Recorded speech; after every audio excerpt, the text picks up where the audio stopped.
Put God first. Put God first in everything you do.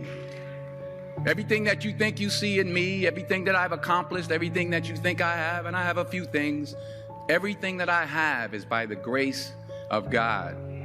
Understand that. It's a gift. I was sitting in my mother's beauty parlor, and I'm looking in the mirror, and I see behind me this woman under the dryer. And every time I looked up, she was looking at me, just looking me in the eye. And I didn't know who she was, and I said, she said, somebody give me a pen, give me a pencil. I have a prophecy. March 27, 1975. She said, boy, you are going to travel the world and speak to millions of people. Now, mind you, I was flunked out of college. I'm thinking about joining the army. I didn't know what I was going to do. And she's telling me I'm going to travel the world and speak to millions of people. Well, I have traveled the world. And I have spoke to millions of people. But that's not the most important thing, the success that I had. The most important thing is that what she taught me and what she told me that day has stayed with me since. I've been protected. I've been directed. I've been corrected. I've kept God in my life and it's kept me humble. I didn't always stick with him, but he always stuck with me. So stick with him in everything you do. If you think you want to do what you think I've done, then do what I've done and stick with God. Number 2, fail big. That's right. Fail big. Today's the beginning of the rest of your life, and it can be very frightening. It's a new world out there. It's a mean world out there, and you only live once. So do what you feel passionate about. Take chances. But don't be afraid to go outside the box. Don't be afraid to think outside the box. Don't be afraid to fail big, to dream big. But remember, dreams without goals are just dreams. And they ultimately fuel disappointment. So have dreams, but have goals. And understand that to achieve these goals, you must apply discipline and consistency. In order to achieve your goals, you must apply discipline, which you have already done, and consistency every day, not just on Tuesday and miss a few days. You have to work at it every day. You have to plan every day. You've heard the saying, we don't plan to fail, we fail to plan. Hard work works. Working really hard is what successful people do.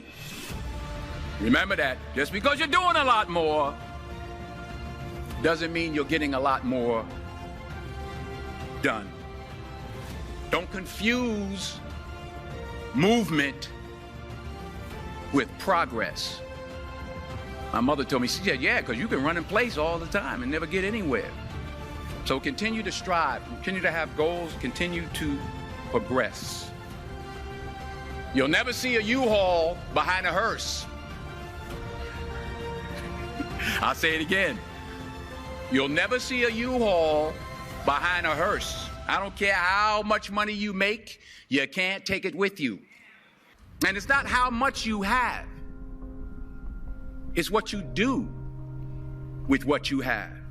We all have different talents. Some of you will be doctors, some lawyers, some scientists, some educators, some nurses. The most selfish thing you can do in this world is help someone else. Why is it selfish? Because the gratification, the goodness that comes to you, the good feeling that I get from helping others, nothing's better than that. Nothing's better than that. Not jewelry, not big house I have, not the cars, but it's the joy. That's where the joy is, in helping others. That's where the success is, in helping others. Finally, I pray that you put your slippers way under the bed tonight, so that when you wake up in the morning, you have to get on your knees to reach them. And while you're down there, say thank you for grace. Thank you for mercy. Thank you for understanding. Thank you for wisdom. Thank you for parents. Thank you for love. Thank you for kindness. Thank you for humility. Thank you for peace. Thank you for prosperity.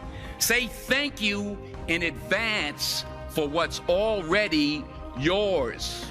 That's how I live my life. That's why I am, one of the reasons why I am today. Say thank you in advance for what is already yours. True desire in the heart for anything good is God's proof to you, sent beforehand to indicate that it's yours already. I'll say it again. True desire in the heart, that itch that you have, whatever it is you want to do, that thing that you want to do to help others and to grow and to make money, that desire, that itch, that's God's proof to you, sent beforehand already to indicate that it's yours. And anything you want good, you can have. So claim it. Work hard to get it. When you get it, reach back. Pull someone else up. Each one, teach one. Don't just aspire to make a living. Aspire to make a difference.